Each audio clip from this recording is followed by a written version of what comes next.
دوستو السلام علیکم، آداب۔ میں جاوید جمال الدین جے جے نیوز ہیڈ لائن کے تحت اردو اخبارات کی جھلکیاں لے کے حاضر خدمت ہوں۔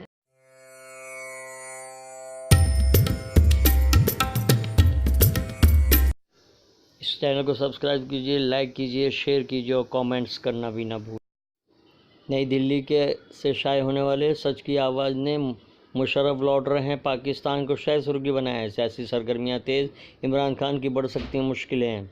دوسری شہ سرخی، بالا کوٹ کو بی جے پی پھر بنا سکتی ہے چناوی ایشو، پی ایم کے لائق نہیں ہے عمران خان، ہندوستان کا سخت ترین بیان۔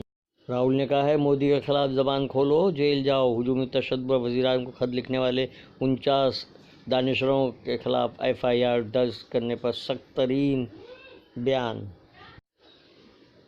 تیجس ایکسپریس پر غازی آباد میں بریک، ریلوے ملازمین پرائیویٹ ٹرین کے سامنے کھڑے ہو گئے۔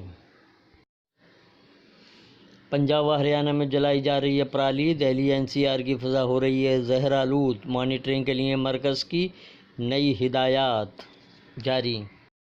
2019 کے حج کی تکمیل کے بعد حج 2020 کا اعلان۔ حج 2020 ہوگا مکمل ڈیجیٹل اور آسان، ویب پر ملے گی مکمل معلومات، مرکزی وزیر مختار عباس نقوی کی صحافیوں سے گفتگو۔ ونود دوہا کا مضمون، مودی کا دورہ، نہ خدائی ملا نہ وصال صنم کے عنوان سے تحریر کیا گیا ہے۔ سیلاب متاثرہ گاؤں پر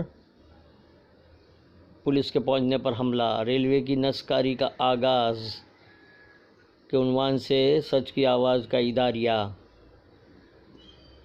امارات کا پاکستان میں $5 ارب کی سرمایہ کاری کا اعلان۔ ادارتی صفحے پر مضمون، جاوید جمال الدین، مسلمانوں کے مسائل اور ترجیحات طے ہوں۔ روزنامہ اردو ٹائمز نے ایودھیا تنازع 17 اکتوبر تک سماعت کے خاتمے کا اعلان۔ موب لنچنگ کے سلسلے میں 49 افراد کے خلاف اسلام کے خلاف بولنے والے فٹ بالر محمد صالح نے متنفر برطانوی شہری کو مشرف بہ اسلام کیا۔ بغاوت کرنے والوں کے خلاف کارروائی ہوگی، وزیر اعلیٰ مہاراشٹر۔ امیدواری نہ ملنے پر ناراض ونود تاوڑے، گھر سے پروہت خاموش ہو گئے۔ ملک کے سنگین حالت سے مسلمانوں کو خوفزدہ ہونے کی ضرورت نہیں، اسدالدین اویسی کا ممبئی میں بیان۔ شہر مظفرآباد کی 36 سیٹوں کے لیے 334 امیدوار میدان میں، سبھی سیاسی پارٹیوں کے باغی امیدوار بھی شامل۔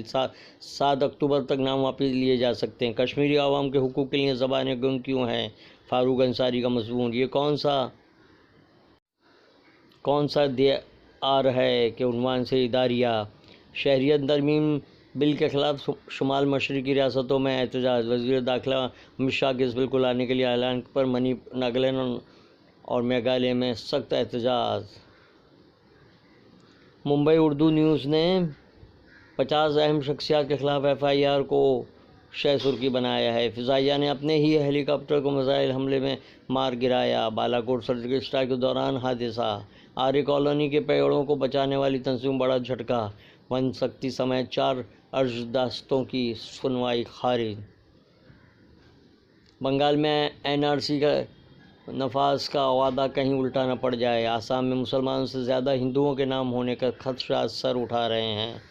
این آر سی سے کوئی پریشانی نہیں، مودی سے نیو یارک میں بات چیت ہو گئی۔ شب و روز میں ڈاکٹر سلیم خان، ہاراوی جو لڑا نہیں کے عنوان سے اداریہ۔ موجودہ حالات میں ہماری حکمت عملی، ڈاکٹر کمال الدین کا مضمون۔ روزنامہ صحافت ممبئی کی شہ سرخی، حج بیت اللہ 2020 کا شیڈول جاری کو شہ سرخی بنایا ہے۔ امریکہ طالبان مذاکرات پھر زندہ، اقلیتی طلباء کے لیے اقامتی اسکول کے قیام کا فیصلہ۔ رہائی کا انتظار کے عنوان سے اداریہ تحریر کیا گیا۔ اقتصادی آزادی کی مار عام خواتین پر، آر ایس ایس کا ہندو راشٹر کا منصوبہ یا خواب۔ ہندوستان ایکسپریس، نئی دلی نے کشمیر مسئلے پر ترکی اور ملیشیا کا رول افسوسناک۔ سنگھ پریوار کی منصوبہ بندی، ملت فروشی، جی ایس ٹی کا بحران کے عنوان سے اداریہ تحریر کیا گیا ہے۔ عراق بغداد میں مظاہرین پر فائرنگ، 38 افراد ہلاک۔ کانگریس کے موجودہ حالات پر سخت افسوس، سنجے نروپم۔ روزنامہ انقلاب، مودی کو خط لکھنے والے دانشوروں کے خلاف غداری کا کیس۔ عراق بغداد میں مظاہرین پر فائرنگ۔ ادارتی صفحے پر آکر پٹیل کا مضمون، کیا دہشت گردی کی کوئی تعریف متعین ہوگی؟ سوالیہ نشان۔ گریٹا سے خوف کیوں کے عنوان سے انقلاب کا اداریہ، گریٹا سے خوف کیوں؟ روزنامہ اورنگ آباد ٹائمز، اورنگ آباد نے راہل کے بیان کو مودی کے خلاف لب کشائی پر جیل، ملک میں نیا ضابطہ۔ فضائیہ کے سربراہ کا اعتراف، اپنے ہی ہیلی کاپٹر کو مار گرانا غلطی تھی۔ ملک کے سنگین حالات سے مسلمانوں کو خوفزدہ ہونے کی ضرورت نہیں۔ اویسی، زنا بالجبر اور قتل ملوث گمارے کی پھانسی کی سزا سپریم کورٹ میں برقرار۔ کشمیر پر ایک طرفہ تماشا، کرناٹک میں بھی این آر سی کے عنوان سے اداریہ، سعودی اقدامات کی تائید۔ یہ تھی اردو اخبارات کی جھلکیاں، کل پھر ملاقات ہوگی، اللہ حافظ۔